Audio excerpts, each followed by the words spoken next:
na presença de Deus derramar, mas só podes fluir o que estás a pedir quando tudo deixares no altar. Quando tudo perante o Senhor estiver e todo teu ser Ele controlar,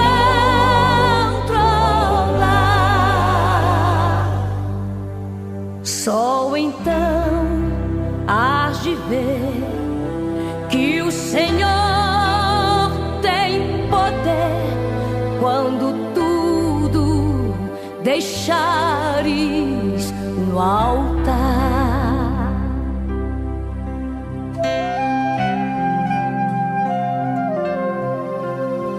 Maravilhas de amor te fará o Senhor, atendendo a oração que aceitar.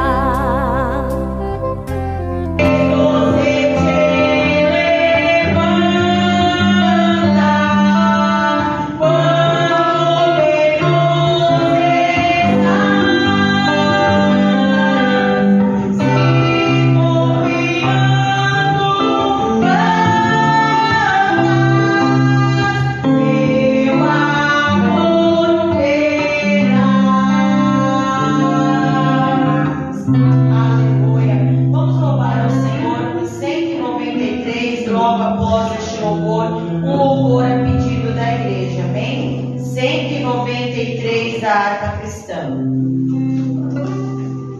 Se tu 193. Se tu minha alma a Deus suplica e não recebes, confiando em suas promessas.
brilhando sobre a minha, a tua vida. Amém? Aleluia. 96 da harpa cristã. Se ao inimigo temes combater, se estás em trevas e não tens poder, que a formosa luz de Deus socorre em ti e serás feliz assim. Deixa penetrar a luz, deixa penetrar a luz, que a formosa luz de Deus socorre em ti e serás feliz assim. Se a tua mulher acabou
seja bem-vindo. Queridos, nós estamos estudando, o nosso tema é ética do comportamento cristão. Ética é a forma que nós vivemos, como devemos viver, né? Então nós estamos aprendendo isso. Abra sua Bíblia aí, no livro de 1 Tessalonicenses. Paulo aqui dá uma instrução em Tessalonicenses sobre a questão do amor fraternal, não é?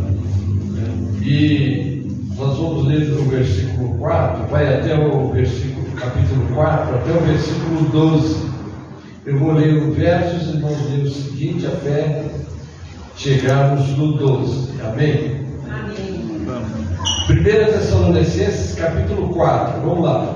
Finalmente, irmãos, nos rogamos e exortamos no Senhor Jesus, que assim como recebestes de nós de que maneira convém andar e agradar a Deus, assim andai, para que abundeis cada vez mais. Porque vós bem sabeis que mandamentos vos temos dado pelo Senhor Jesus. Porque esta é a vontade de Deus, a vossa santificação, que vos abstenhais da prostituição, Que cada um de vós saiba possuir o seu vaso em santificação e honra. Quando fala aqui em vaso, vocês entendem que está falando o quê? O corpo, você, não é? Então vamos ler de novo. Cada um de vós saiba possuir o seu corpo ou vaso em santificação e honra. Vou ler o 5. Não na paixão de concupiscência, como os gentios que não conhecem a Deus. Ninguém oprima ou engane a seu irmão em negócio algum, porque o Senhor é vingador de todas essas coisas, como também antes vos dissemos e testificamos. Porque não nos chamou Deus para a imundícia, mas para a santificação. Portanto, quem despreza isso, não despreza o homem, mas sim a Deus, que nos deu também o seu Espírito Santo. Quanto, porém, à caridade fraternal, não necessitais que vos escreva, visto que vós mesmos estáis instruídos por Deus, que vos ameis uns aos outros. Porque também já assim o fazeis para com todos os irmãos que estão por toda a Macedônia, exortando-vos, porém, a que ainda nisso abundeis cada vez mais. E procureis viver quietos e tratar dos vossos próprios negócios e trabalhar com vossas próprias mãos, como já vos tenho vos mandado. Para que andeis honestamente para com os que estão de fora e não necessiteis de coisa alguma. Amém. Então, está aí o amor fraternal. Vamos continuar no nosso assunto. Devemos ser afetuosos uns com os outros e com os outros em amor fraternal. A palavra cordialmente é que qualifica esse amor. Seja constante o amor fraternal. Não negligencieis a hospitalidade, pois alguns praticando-a sem o saber acolher o anjo. Está lá em Hebreus 13, 1 e 2. Esse degrau do comportamento ético do cristão é um dos muitos mandamentos da mutualidade. Diga mutualidade. Mutualidade. O que nós entendemos por mutualidade? É o que eu faço com você, é a recíproca, e você faz comigo. Está dizendo de um para o outro, de outro para o outro. É só para guardar essa palavra. O amor cordial é recíproco, uns aos outros. dentro da igreja, não somos estranhos, muito menos unidades isoladas.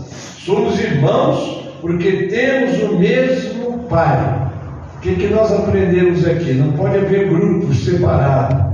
Eu pertenço ao grupo do irmão Nelson. O Nelson está lá, não, mas eu pertenço ao grupo da Renata. Essa divisão não pode ter na igreja. Em 1987, quando eu assumi a igreja de São Miguel Paulista, um irmão da igreja disse assim: pastor, o senhor não vai montar o seu grupo? Eu falei: mas o que é isso? Não, é porque eu pensei que o senhor ia ter um grupo, aquele e tal. Não, meu grupo é a igreja toda. O nosso grupo tem que ser a igreja toda. Eu não posso tratar a Renata de uma maneira e tratar o Nelson ou o Renato ou outro qualquer irmão diferente. Isso se chama discriminação. Isso dentro da igreja não pode haver, não é? Mas o irmão é e o outro não é. Não, nós somos um em Cristo, amém? Então, se você sabe um pouquinho mais, Deus te abençoe, mas você por isso não vai ser mais importante, não. Às vezes Deus até faz o contrário, usa os que não são para confundir os que são, porque tudo que ocorrer na igreja é para a glória de quem? Para a glória de Deus. De Deus. Então nunca alguém vai se jactanciar e dizer: porque eu não estava lá. Misericórdia, meu irmão. Então eu não quero ir mais nesse culto, nem quando você estiver, porque se é você, eu quero ir no lugar onde Deus esteja. Amém. E onde Deus está, irmãos, Ele usa. Não é? Eu pensei que o pastor A ou o irmão B está na igreja, já que ele não está, eu vou embora. Meu irmão está mal de vida, não é? Porque você não veio aqui adorar o Senhor. Quem veio adorar o Senhor aqui? E o Senhor está aqui para receber a adoração? Onde estiverem 2 ou 3 reunidos em meu nome, aí estou eu no meio dele. Então ele está aqui, ele está olhando para você, olhando para mim. Aí você diz assim: mas pastor, ele pode estar aqui. Lá no Japão a igreja está lá também. Eu vou dizer para você: está. E lá no céu ele está lá, está aqui. Por quê? Ele é, diga comigo, onipresente. O que quer dizer onipresente? Ele está em todos os lugares ao mesmo tempo, não é? Se você perguntar: o diabo, ele é onipresente? Não. Os anjos? Não. Só o Pai, o Filho e o Espírito Santo. Esse Deus estão em todos os lugares. Então ele vê tudo e todos ao mesmo tempo. Então, se alguém está olhando lá na China, né, agora são que horas são agora? São 10 para 8, né? Da noite, lá é 10 para 8 da manhã, me parece que ou é o Japão que tem essa. É o Japão assim, né? Vamos falar do Japão que a gente conhece, né, o Renato? Você saiu daqui em um horário, chegou lá, é tudo diferente, né? Mas então é isso, queridos, é nós entendermos o que somos e onde estamos. Então é isso, porque todos, diga comigo, porque todos temos o mesmo Pai. O mesmo Pai. Que não faz acepção de pessoas. É engraçado que se você ler Gálatas 3:28, vamos ler, esse versículo é um versículo que eu acho muito interessante. Eu disse 3:28, né? Vamos ler juntos? Eu disse Gálatas 3:28, todos acharam? Vamos ler? Vamos lá. Nisto não há judeu nem grego, não há servo nem livre, não há macho nem fêmea, porque todos vós sois um em Cristo Jesus. Entenderam? Aqui na igreja, por que na igreja não tem membra? Quando o irmão diz assim, a irmã diz assim: eu sou membra da igreja. Então corrige, não diga mais que é membro, diga: eu sou membro, porque a igreja é um corpo e todos somos membros deste corpo. É uma pequena falha que às vezes a gente comete, né? Mas deixa eu continuar então, eu parei aí, né? Dentro da igreja somente o Pai. A igreja não é um clube onde as pessoas se associam, nem simplesmente uma reunião de amigos. A igreja é a família de Deus. Vamos repetir? A igreja é a família de Deus. Que glória, não é, irmãos? família de Deus. A reciprocidade do amor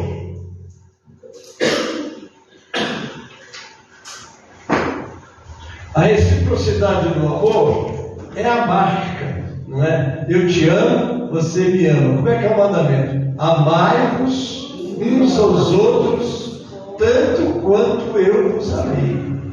Irmãos, por que falar de amor na igreja? Como nós precisamos falar? Doutrinar.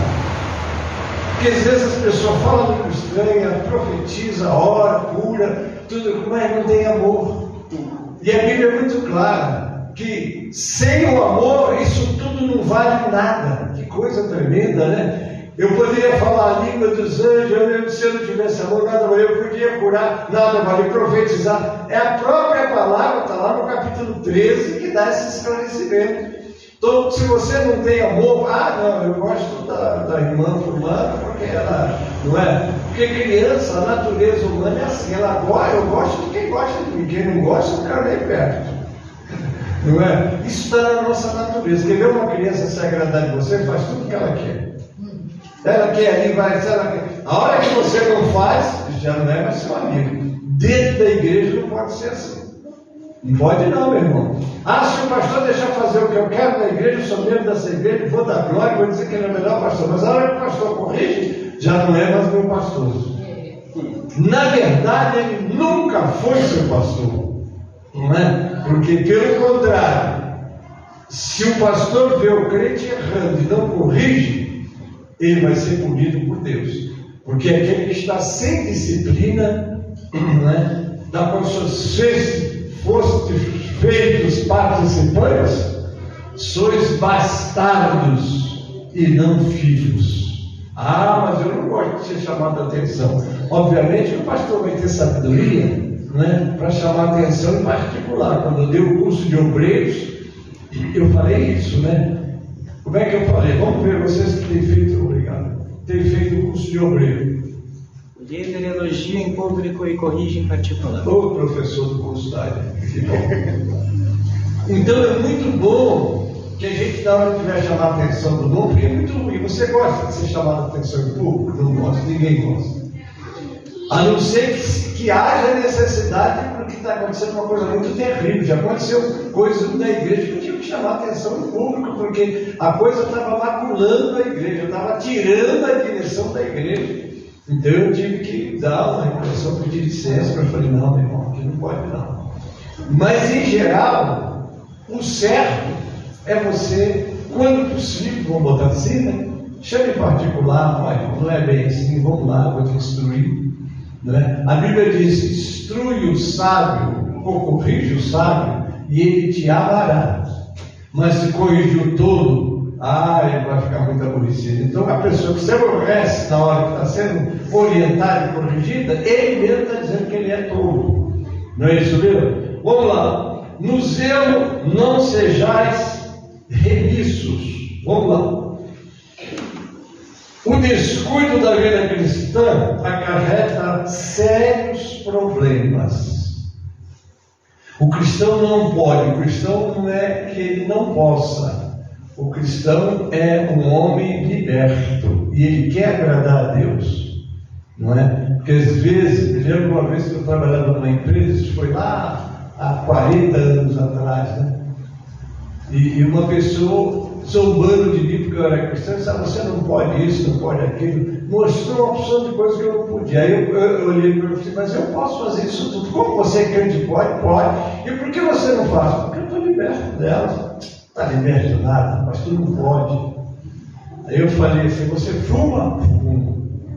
Vamos fazer um teste, para de fumar. Não, isso eu não posso, já tentei 2 vezes. Bebe, vamos parar, não posso. Depois que ele disse que ele fazia, que ele era livre para fazer, ele mostrou que ele não era livre para fazer. E a Bíblia diz com muita clareza, aquele que peca é escravo do pecado. Quando você estiver viciado em uma coisa que você não pode passar sem ela, tome cuidado. Veja se isso não está tirando de você a alegria de servir o Senhor e de ser usado também pelo Senhor. Não é isso? Então está aqui. O descuido da vida cristã acarreta sérios problemas. Um cristão não pode tomar as coisas de qualquer maneira. O nosso cotidiano é sempre uma alternativa entre a vida e a morte. O nosso cotidiano é sempre o quê? Uma alternativa entre a vida e a morte. Nós vamos lembrar quando Moisés chamou o povo e disse assim: eu coloco diante de vocês a vida e a morte. Escolham a vida para que viva você e a tua descendência. Não é? Porque o fazer dos pais afeta os filhos. Não tem como não acontecer. Quando a Bíblia diz que ele visita a maldade dos pais e dos filhos até tantas e tantas e tantas gerações, terceiro, quarto gerações, não é? Então você veja que você, como pai, você pode estar trazendo bênção para o seu lar ou maldição. Como é que está escrito no Salmo 128? Vamos lá. Porque nós estamos numa aula e eu tenho que passar para vocês tudo. Salmo 128, eu considero esse salmo o Salmo da Família, 128. Olhe bem como é que esse salmo ministra para nós. Vamos lá, eu leio um verso, vocês leem os outros versos, são só 6. Olha só: bem-aventurado aquele que teme ao Senhor e anda nos seus caminhos. Vocês. Pois comerás do trabalho das tuas mãos, feliz serás e te irá bem. A tua mulher será como uma videira frutífera aos lados da tua casa, os teus filhos como plantas de oliveira à roda da tua mesa. Eis que assim será abençoado o homem que teme ao Senhor. O Senhor te abençoará desde Sião, e tu verás o bem de Jerusalém em todos os dias da tua vida. 6. E verás os filhos de teus filhos e a paz sobre Israel. Então o que nós entendemos? Você pai, você mãe, você vai trazer para sua casa bênção ou maldição? Porque o texto está bem claro aqui: bem-aventurado o homem que teme ao Senhor e anda nos seus caminhos. Teme e anda nos seus caminhos. O que acontece? Jesus disse essa palavra: o filho faz, completa. O filho faz o que vê os pais fazer. Por que tem filho mentiroso? Porque o pai mesmo, quando às vezes diga que eu não estou, ensinou, mandou o filho mentir. Então, às vezes, irmãos, nós não temos vida, nós temos conhecimento, mas não praticamos. É muito importante você saber que Jesus ensinava fazendo. Quando a Bíblia diz: instrui o menino ele não diz o caminho, no caminho. Por quê? Porque o caminho vai, no caminho você vai junto. Então, para você ensinar o teu filho o caminho do Senhor, você tem que estar andando no caminho do Senhor. Ele tem que ver como você trata tudo na casa de Deus. Porque tem pessoas que a casa de Deus está em último plano, ele tem festa, ele tem uma opção de coisa, não liga para os trabalhos da igreja, não liga para a igreja. Porque igreja é uma missão, gente. Você veio para Jesus, você está na igreja, agora você vai ser preparado para dar fruto.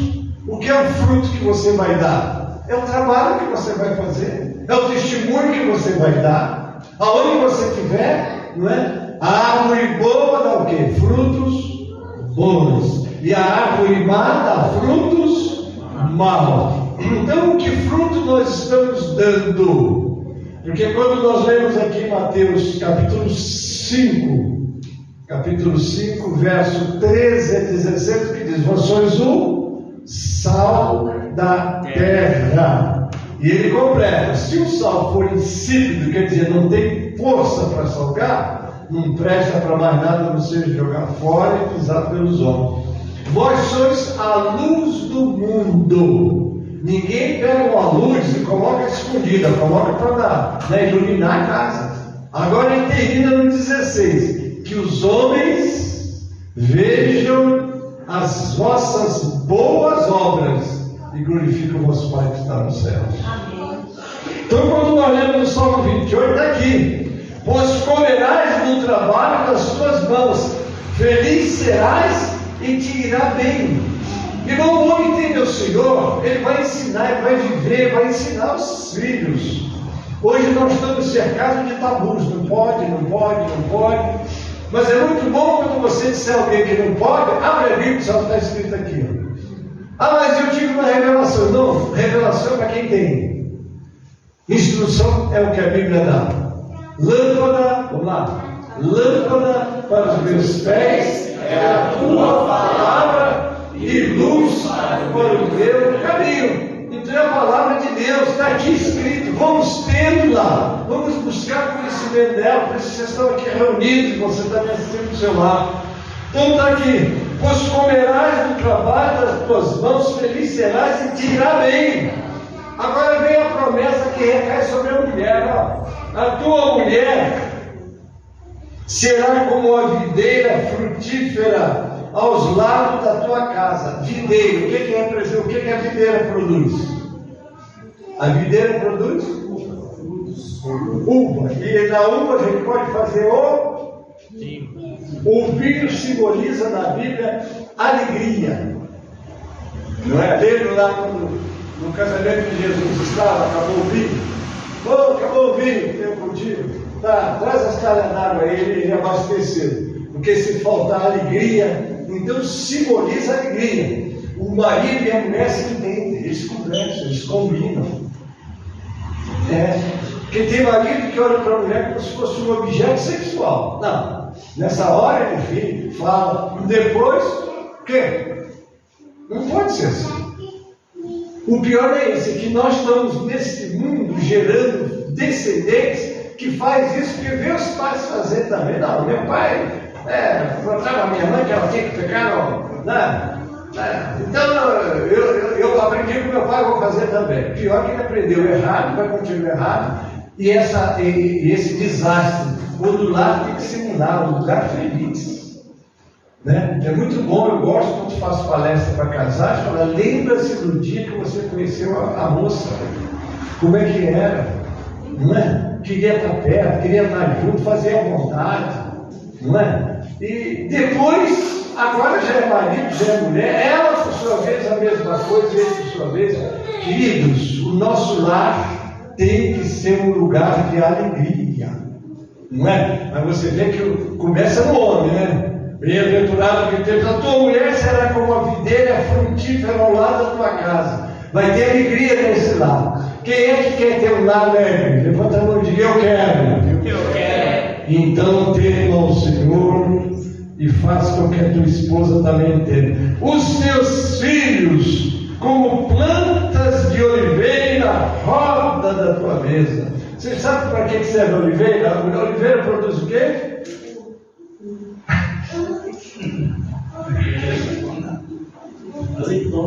A oliveira produz azeitona. Da azeitona nós tiramos o óleo, nós tiramos o azeite, enfim, e o azeite simboliza a unção, e essa unção simboliza o Espírito Santo de Deus. Olha os filhos recebendo o reflexo de uma família estruturada. Que hoje o que mais nós temos são famílias desestruturadas. Mas por que estamos estruturados?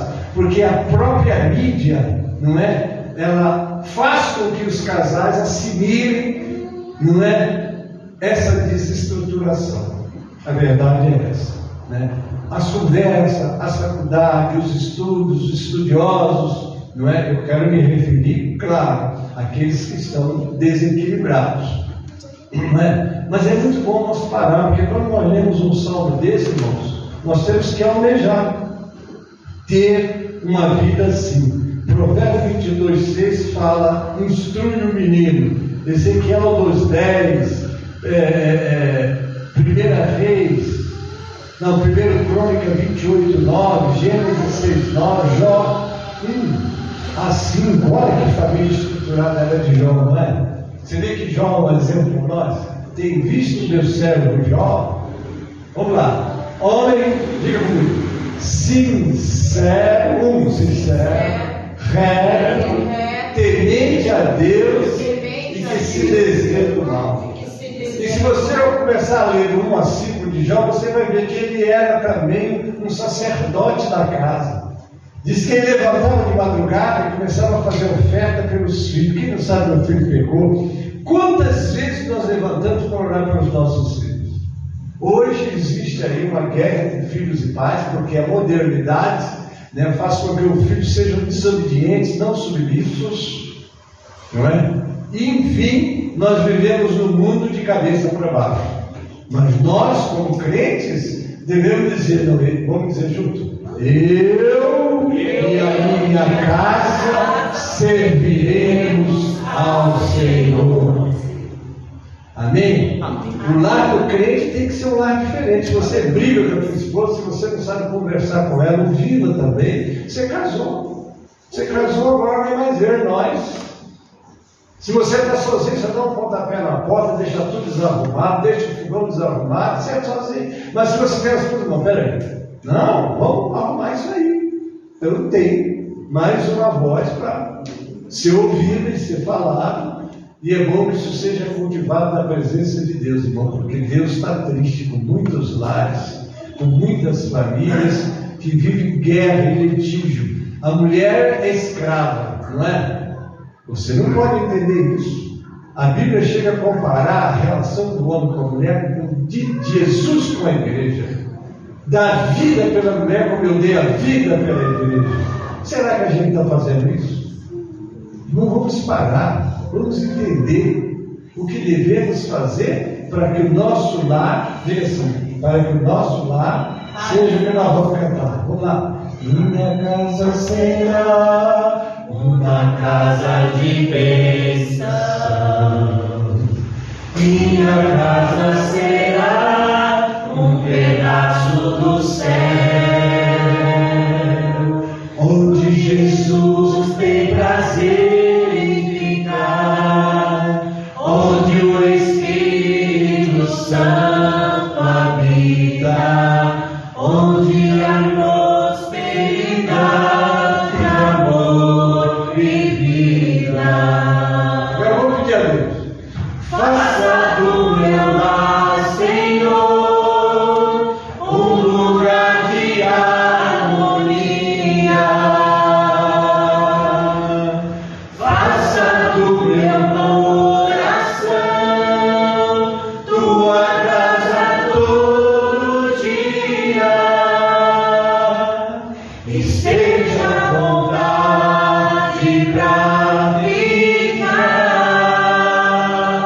e nunca mais partir, pois a casa que um dia te recebeu nunca mais saberá viver sem ti. Vocês estão vendo?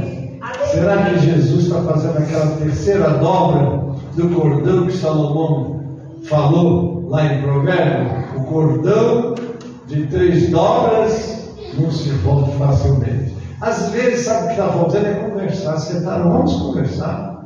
Na hora de casar, você é linda, você e tal. Depois de casar, agora você é minha empregada.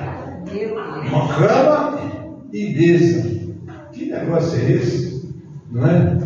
Refrescar no tanque e esquentar no fogão.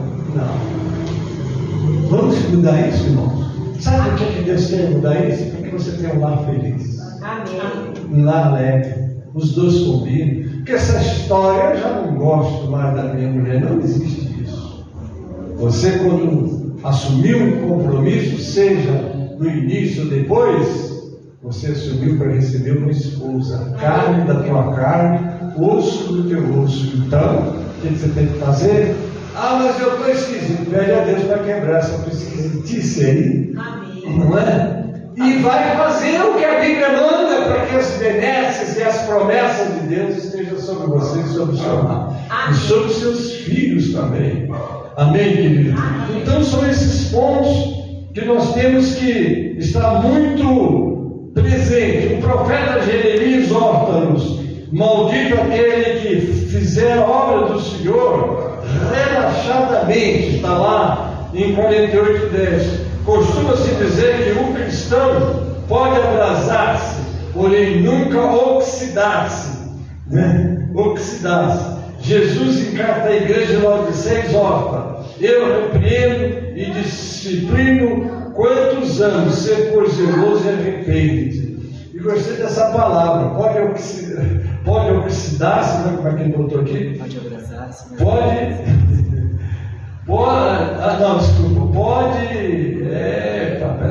Abrasar-se, mas não oxidar-se. O que é oxidar? Enferrujar. Então esse relacionamento aí tem que estar maleável. O óleo da unção, na oração não buscar. Você ora junto com a sua esposa, junto com a sua noiva, enfim, das mãos, orar, apresentar o lar, apresentar os filhos. Tanto problema, porque se você não encontra nesse parceiro um apoio, vai encontrar em quem? E Jesus está olhando para isso. Gente, Jesus está com a gente em todos os momentos das vidas da gente. Esse que é Deus. Aleluia. E por que Ele está? Porque Ele quer que nós sejamos felizes. Aleluia. E para ser feliz, tem que estar muito atento. Olha aqui: sede fervorosos no Espírito. William Barr, comentando esse degrau da ética do comportamento cristão, diz: devemos manter nosso espírito sempre em alta. Espírito fervoroso é espírito que transborda em amor por Deus e pelo próximo. Vamos lá. Espírito fervoroso é aquele que transborda de amor por Deus e pelo próximo. Você não pode amar Deus sem não amar o próximo. Agora veja, nós temos que nos amar dentro desse espírito de fraternidade. Os irmãos, quanto mais a esposa, o esposo, que é uma carne só. Amém. Ah, mas eu perdi. Vai para o joelho. Vai para o joelho. O que a Bíblia diz? O amor nunca acaba. A paixão é passageira. Passando um desejo ardente, como aconteceu com o filho de Davi, né? Se apaixonou por Tamar. Bom, pela irmã, foi recomendado que ele não fizesse aquilo que era loucura, mas ele tinha paixão. Depois que ele satisfez o desejo dele, estuprou ela, né? Mandou ela sair, que ele estava sentindo nojo dela. Coisa terrível, né? Que isso, que isso? O casamento é uma ação diante de Deus. E Deus santifica tanto o casamento que Ele diz assim: como Cristo amou a igreja, amai as suas esposas. Amém. Que deu a sua vida por ela, dê vida pela sua esposa. Irmãos, é a Bíblia, é a palavra de Deus. Certo? Bom, vamos lá. Deus pelo próximo. Ilustra-se esse fervor como uma vasilha de água fervendo no fogo. Foi exatamente nessa dimensão que Jesus advertiu a igreja de Laodiceia: conheça as tuas obras, que nem és frio nem quente.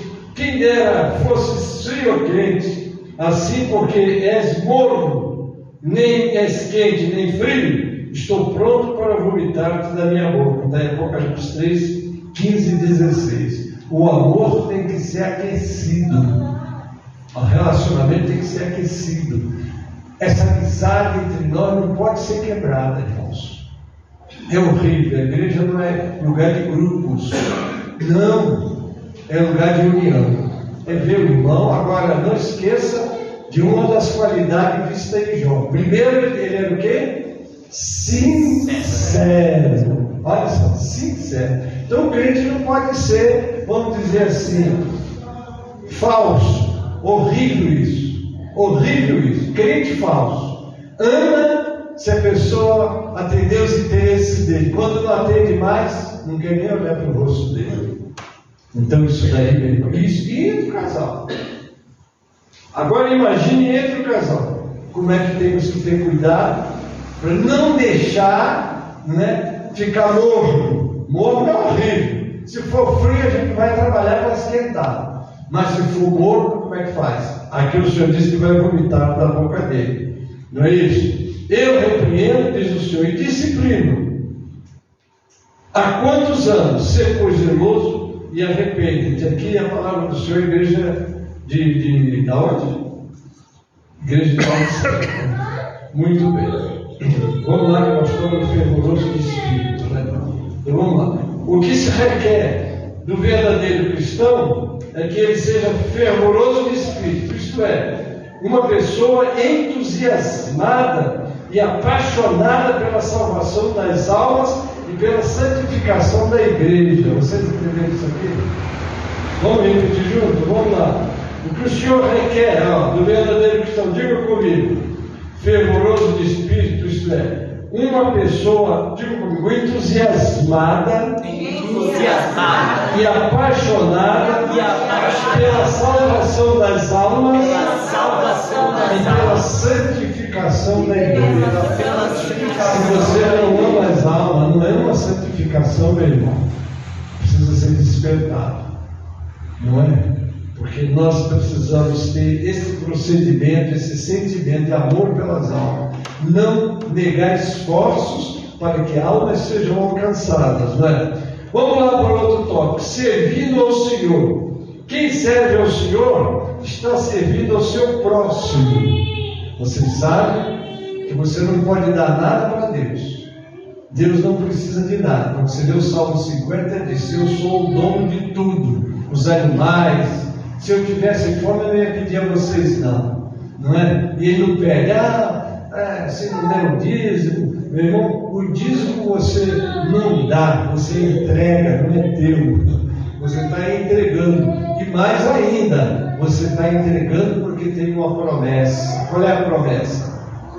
Qual é a promessa para aquele que trazei todos os dízimos à casa do tesouro e depois fazer prova de mim? Se eu, é Deus falando, não abrir a janela dos céus e não derramar sobre vós bênçãos, que dela se lhe venha maior bastante, então é uma promessa. Eu sempre digo e repito, as promessas de Deus são condicionais, elas são sob condição. Se crer no Senhor Jesus, será salvo. A promessa da salvação está feita, mas exige crer. Não é? Então, tudo na vida cristã, quando você lê o Deuteronômio 28, se você ouvir a minha voz, guardar os meus estatutos, vocês vão ser benditos, benditos, benditos. Mas se vocês não ouvirem minha voz e não guardar meus estatutos, vocês vão ser malditos. Então existe maldição e bênção, não é? Aí cabe a nós escolher. Você quer ter um lar abençoado? Escolha os ensinamentos de Jesus. Você quer ter uma vida próspera? Seja contribuinte da obra de Deus. Porque só dessa maneira que você vai experimentar essa glória do Senhor na tua vida. Amém? Amém. Em verdade, vos afirmo que sempre que fizeste a um desses meus pequeninos irmãos, a mim me fizeste. Porque você quer fazer alguma coisa para o Senhor, faz para o teu próximo. Porque nesse amor fraternal de ajudar, de abençoar alguém que precisa, você está de fato, como diz a palavra de Deus, quem dá aos pobres empresta a Deus que recompensará. Então, quem dá aos pobres, claro que a gente não vai ficar dando a todo mundo que pede, porque há muita coisa aí que hoje está sendo explorada, né? Tem pessoas que dizem assim, eu estava vendo uma conversa com uma rapaz, eu achei horrorizado. Pois é, vocês trabalham para ganhar um salário mínimo, eu estou num lugar parado lá, sou pedinte, e sabe quanto eu tiro por mês? 3 mil reais. Eu olhei, mas que deu caráter, não é? Que deu amor próprio, porque Deus quer que nós sejamos produtivos. Com o suor do teu rosto, comerás o teu pão. Quando você trabalha, é um homem de caráter, é um homem dedicado, tudo é abençoado nas tuas mãos, porque você está debaixo da promessa de Deus. Mas se você estiver fazendo o que você acha, é alegre, porque está pedindo esmola e ganha mesmo. E ganha mesmo. Mas, e que dê o caráter, não é? Que dê a dignidade. Esse homem não tem dignidade, não é verdade? Ele depende. E vou lhe dizer, esse homem é qualificado como pobre. O pobre não é quem tem menos, é aquele que depende mais. É daquele que se satisfaz em estar se socorrendo aqui, ali e acolá. A Bíblia diz: trabalhar com as suas mãos para ajudar quem precisa. Não é? E ainda diz mais: aquele que não trabalha, completa aí, não come. É aquele Tessalonicenses mesmo que tem esse ensinamento, né? O crente deve ter prazer no que faz servindo o reino de Deus. Por isso mesmo aconselho o apóstolo: portai-vos com sabedoria para com os que são de fora. Aproveitai a oportunidade. Colossenses 4:5. Quem não vive para servir, completa. Quem não vive para servir, não serve para viver. Sério isso? Não está na Bíblia, mas é um brocado muito interessante. É mesmo. Para que serve? Não serve para nada. O que aconteceu com o que ganhou um talento e enterrou? O senhor veio e pediu conta. Cadê meu talento? Eu sabia que ele começou a falar mal do senhor dele, não é? Sabia que tu colhe onde não plantou, quer dizer, começou. E é assim mesmo. Às vezes a pessoa, para justificar o seu erro, ele encontra ou cria erro nos outros. Não adianta. Diante de Deus, não tem como ele, vamos dizer assim, ser um vencedor. Vai ser um derrotado mesmo. Então está aí. A Elizabeth Gomes, no seu livro Ética nas Pequenas Coisas, diz: Deus espera de seus filhos pecadores e redimidos pelo seu sangue de Jesus um padrão de excelência em tudo. Um padrão de excelência em tudo. O que nós vamos entender como um padrão de excelência em tudo? Tudo é tudo mesmo. É na sua vida pessoal, cuidando de você. O mandamento é amar ao próximo como a ti mesmo. O que quer dizer? Você tem que amar você. Você não ama você? Eu cheguei num lugar onde uma pessoa passando uma situação terrível, eu estou errada. Por que eu estou errado? Eu ajudo, a Bíblia manda ajudar. Mas o amor tem que ser primeiro. Como é que pode? Você não tem nem um sapato, compra um sapato para os outros. Você não tem nem uma roupa, compra uma roupa rasgada, mas sai para comprar roupa para dar. Você deve fazer isso. Mas não esqueça de você. Amar, vamos dizer junto? Amar ao próximo como a nós mesmos. Então tem que amar você. Me lembro uma vez que um pastor contava, estava num trem, fazendo uma viagem para uma cidade, e tinha o segunda classe, aquela classe mais barata, e aí o moço da classe alta falou assim: deixa eu fazer uma visitinha na classe lá de trás, para ver se eu encontro algum amigo. Chegou lá e encontrou um pastor.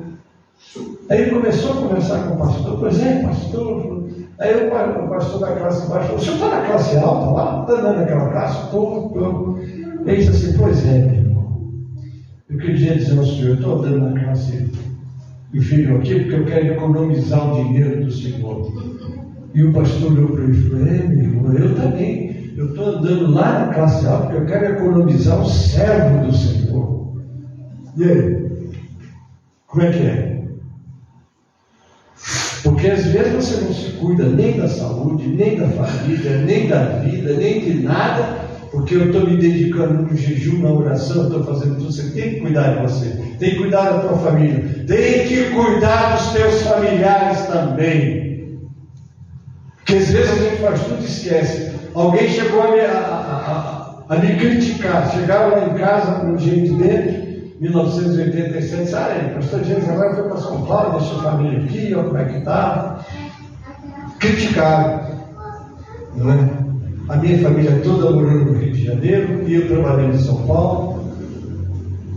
Irmãos, nós não podemos, a Bíblia é muito clara: se você não sabe cuidar dos teus, principalmente dos domésticos da fé, é pior do que o incrédulo e negou a fé. Agora, queridos, e se Deus te mandar fazer uma obra? Deus me mandou fazer a obra que eu estava fazendo. E sabe o que ele disse para mim? Quando você sai da tua casa, o meu anjo entra na tua casa. Ela não está sozinha. Minha família quase toda na igreja. Eu tenho um filho que está meio assim, os outros estão todos servindo. Os meus familiares, é isso que eu quero dizer para você. Ganhei 90 e tantos % dele, eu vou dizer a cifra certa, para Jesus à distância. Eu levantava de manhã e orava, cada um deles, Senhor Jesus, envia o teu vaso com a tua palavra, e que teu Espírito que convence. Eu fui trabalhando, e depois comecei a ver. Um irmão meu, que quando faleceu, eu fiquei apavorado, porque ele não me ouvia.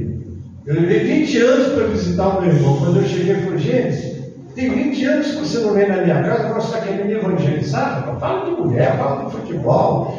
Eu disse para ele, Gerson, tinha 20 anos que eu não te vi, estou aqui hoje, mas eu não sei se daqui a 20 anos eu volto aqui para te ver, ou se você ainda está aqui. Ah, então prega. Aí eu preguei.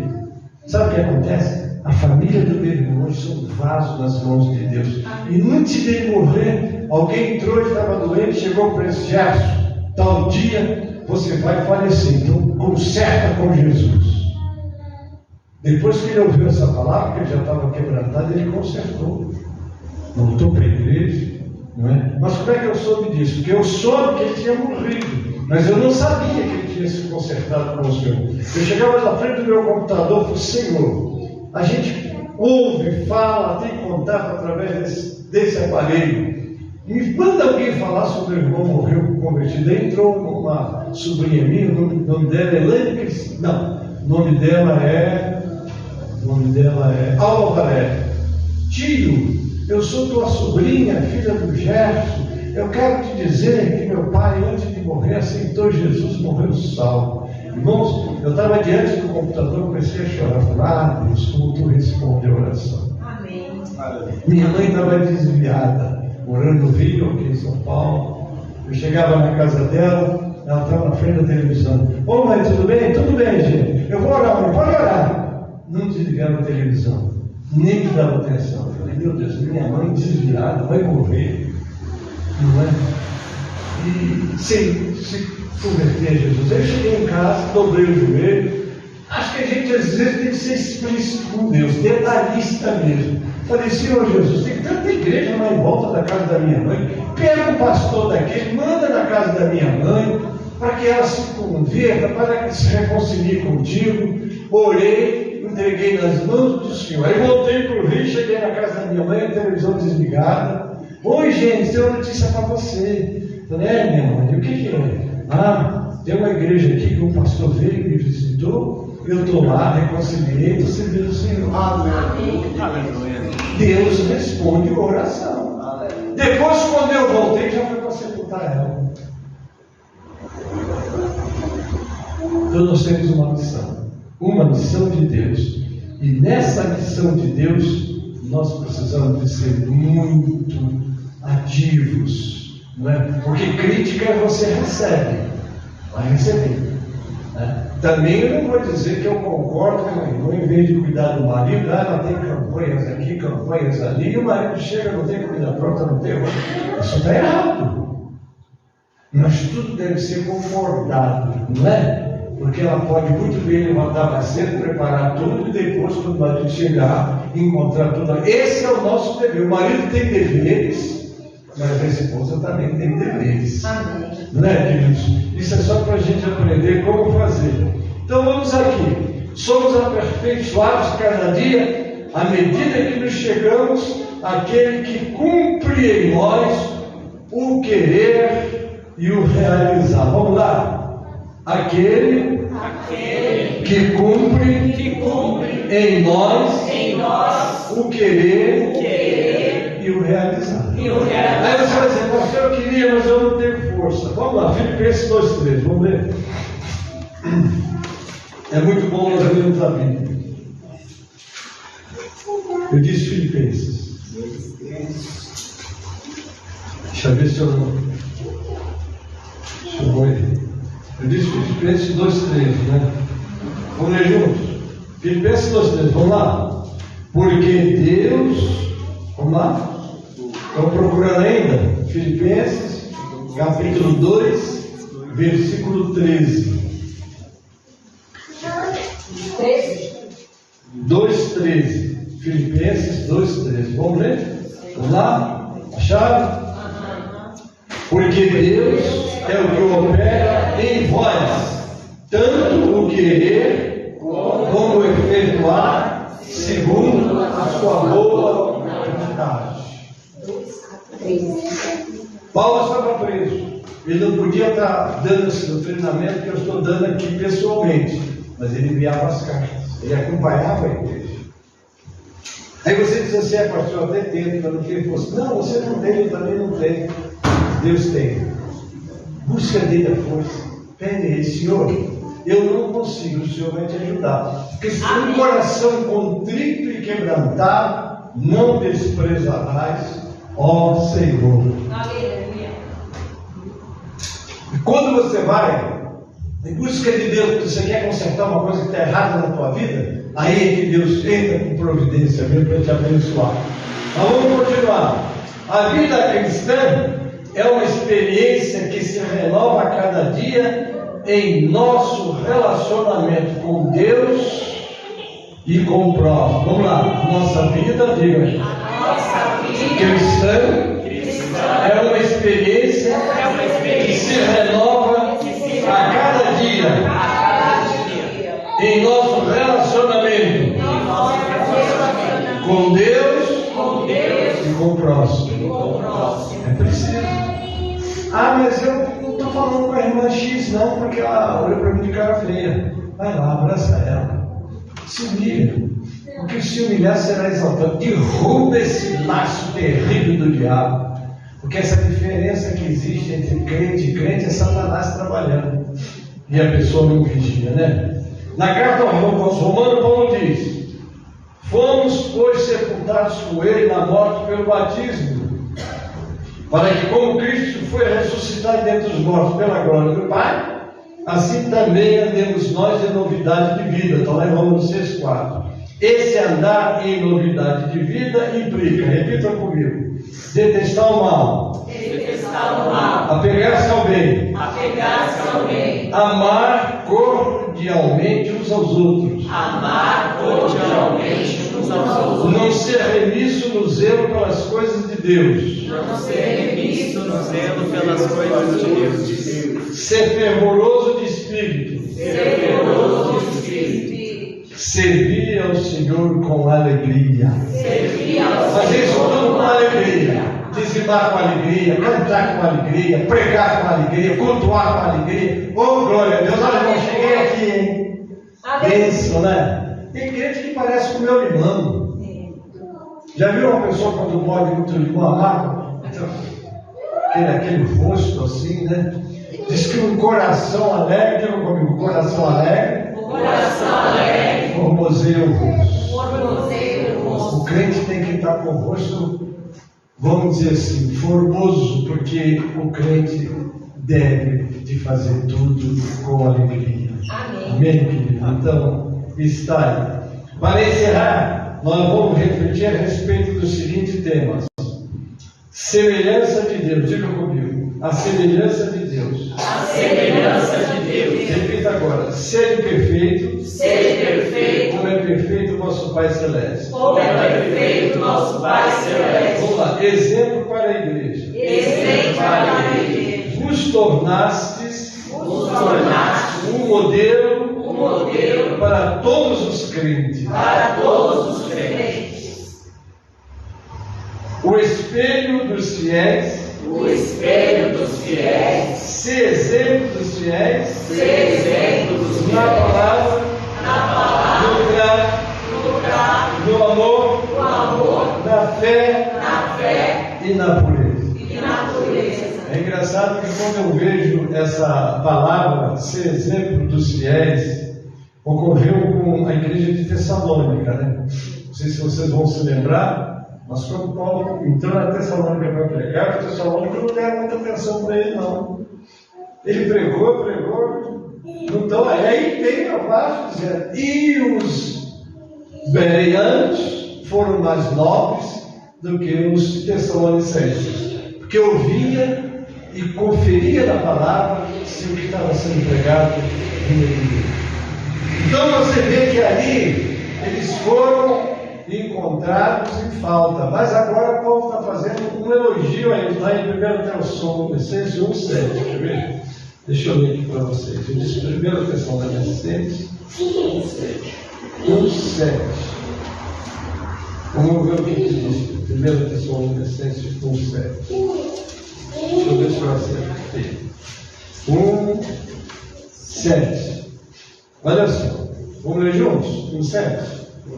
De maneira que fostes exemplo para todos os fiéis da Macedônia e Acaia, porque por vós soou a palavra do Senhor, não somente na Macedônia e na Acaia, mas também em todos os lugares, a vossa fé em Deus se espalhou de tal maneira que já dela não temos necessidade de falar coisa alguma. Quer dizer, a primeira fala sobre Tessalonicenses foi negativa, mas aqui olha que eles se recuperaram. Vocês estão vendo? Então não adianta a gente ir pelas falhas, vamos ajudar aqueles que estão em falha numa igreja, né? Uma cidade. Mas o que acontece? Eles se recuperaram, eles se levantaram, né? Eles não ficaram mais lá no fim da fila, não, eles foram para frente, ficaram na frente. Mas por quê? Porque trabalharam. A Bíblia diz: operai a vossa fé. Você tem fé? Não adianta você ficar dizendo que tem fé. Mostra a tua fé, que diz Tiago. Mostra a tua fé pelas tuas obras, que eu vou mostrar a minha fé pelas minhas obras. Eu não preciso estar me gloriando, não, meu irmão. O que você faz, os frutos que você faz, está ao vivo para todos verem. Você não precisa ficar porque eu deixo esse eu falar. Primeiro é que não foi você. Filipenses 2,3. Quem está lá? O que diz o Senhor? É no Senhor. Vamos lá, Filipenses aqui é bom demais. Não é? Eles estavam discutindo sobre questões da ausência de Paulo. E eles queriam resolver as coisas por eles mesmos. Então Paulo manda uma carta para eles e termina assim: de sorte, meus amados irmãos, assim como sempre obedeceste, não só na minha presença, mas muito mais agora na minha ausência. Ele está falando porque estava vendo divergência dos crentes. Então ele está mostrando que a operação não era de Paulo, era de Deus. Porque eu querer, ele conclui então: assim também operai a vossa salvação com temor e tremor. Agora 13. Porque Deus, olha só o que ele diz, vamos dizer junto? Porque Deus é o que opera em vós, tanto o querer como o efetuar, segundo a sua boa vontade. Quem faz é o Senhor. Mas você tem que se colocar nas mãos do Senhor, tem que fazer. E se preparar também. E como é que você se prepara? Em tudo. Em tudo. É com a família, é com a esposa, é com os filhos. Muita sabedoria hoje para falar com os seus filhos. Nós estamos vivendo numa época, não é, adiantadíssima. Não é brincadeira. Você pega uma criança de 2 anos, 3 anos, ela já está mexendo no celular, ouvindo, aprendendo as coisas. Então você não pode ficar longe, você tem que ficar perto e ver o que ele está, o que ela está aprendendo. Não é?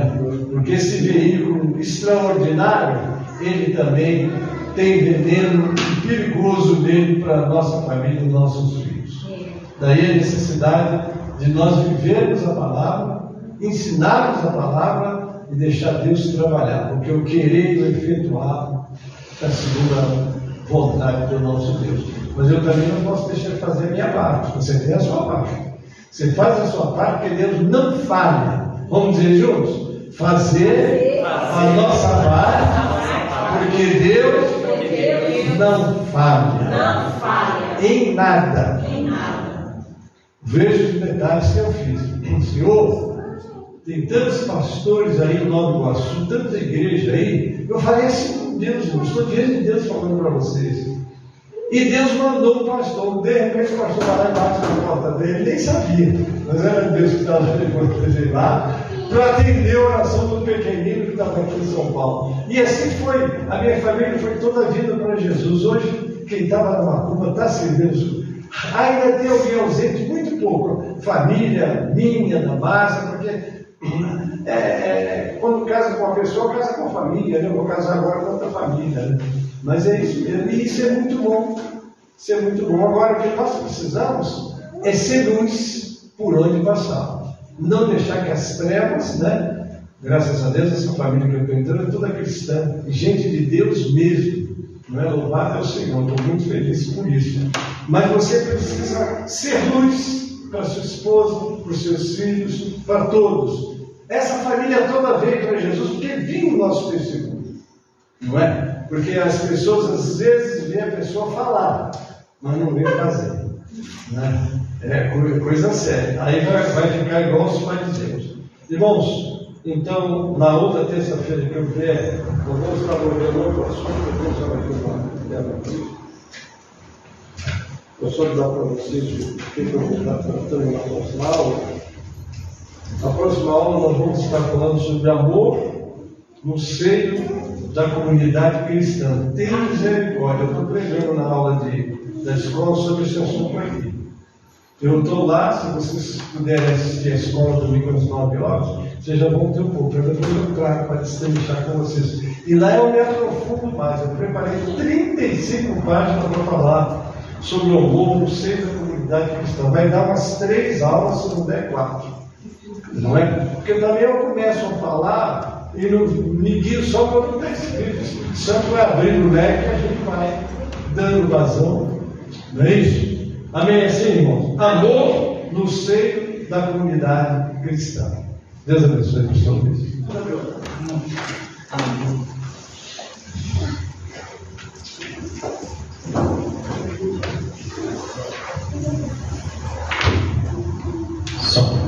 Saúde a amada igreja, a paz do Senhor Jesus, amém? Amém. Os anúncios da semana são que de segunda a sexta-feira, às 8 horas da manhã, tem oração aqui na nossa igreja. Quinta-feira, às 19h30, tem culto aqui na nossa igreja. E após o culto tem ensaio com um grupo de varões. Então os varões fiquem atentos ao grupo de WhatsApp, à escolha do hino, dentre esses outros detalhes. Domingo é segundo domingo do mês. Tem escola bíblica dominical às 17h30 e às 19 horas o culto que é culto de missões. As ofertas são destinadas aos missionários que estão no campo. E eu lembro aos irmãos que sábado, dia 16, é o encontro das regionais lá em Limeira e se inicia às 14 horas. E tinham comentado acerca de um ônibus, então ficou aí pendente essa questão. E dia 30 é congresso da União Feminina da Igreja Sede e também é congresso da Mocidade de Guaianazes. Dia 30, o último sábado desse mês de setembro, ao qual nós estamos. Se é algo que eu esqueci, os irmãos me lembrem, mas desde já eu agradeço a oportunidade em nome de Jesus. Amém. Vamos ficar de pé, vamos orar. Já com o reserva está despedindo. Nós vamos dar a bênção, pastor. Meu Pai, ó Deus, hoje vai querer falar nesta noite, que o Senhor possa nos levar em paz para o nosso lar, guardado e protegido, ó Pai querido, pela tua mão. Pai querido, amado, também completar esta semana, ó Pai querido, amado, abençoado, meu Deus, o Senhor venha comunicar, livra-nos, ó Deus. guarda, ó Pai querido, amado, Guarda, ó Deus. Meu Deus. Pai, o povo de cada um, não somente Em nome de Jesus. todo sempre. Amém. Assim, meus irmãos, vai receber a bênção do Senhor. E agora, querida igreja, o grande amor de Deus, Eu venci. a graça de Jesus, o teu Filho amado, Eu venci. a comunhão e as consolações do Espírito Santo, Eu venci. seja com todos nós e com todo o teu povo na face da terra. E todos dizem: Amém.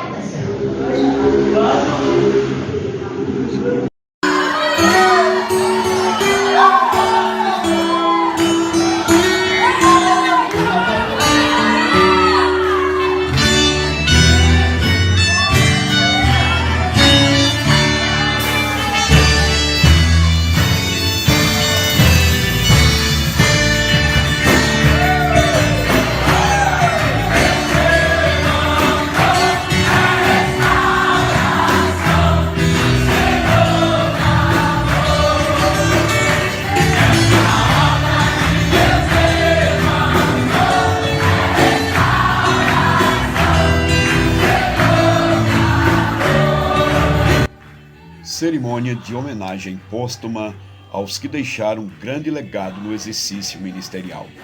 Dia 9 de setembro de 2023, às 14 horas, no Sítio Canaã, Rio de Janeiro. Os presbíteros que lideram bem a igreja são dignos de dupla honra, especialmente aqueles cujo trabalho é a pregação e o ensino. 1 Timóteo, capítulo 5, versículo 17. Ser pastor é um grande privilégio, mas também um desafio e uma enorme responsabilidade diante de Deus e das pessoas.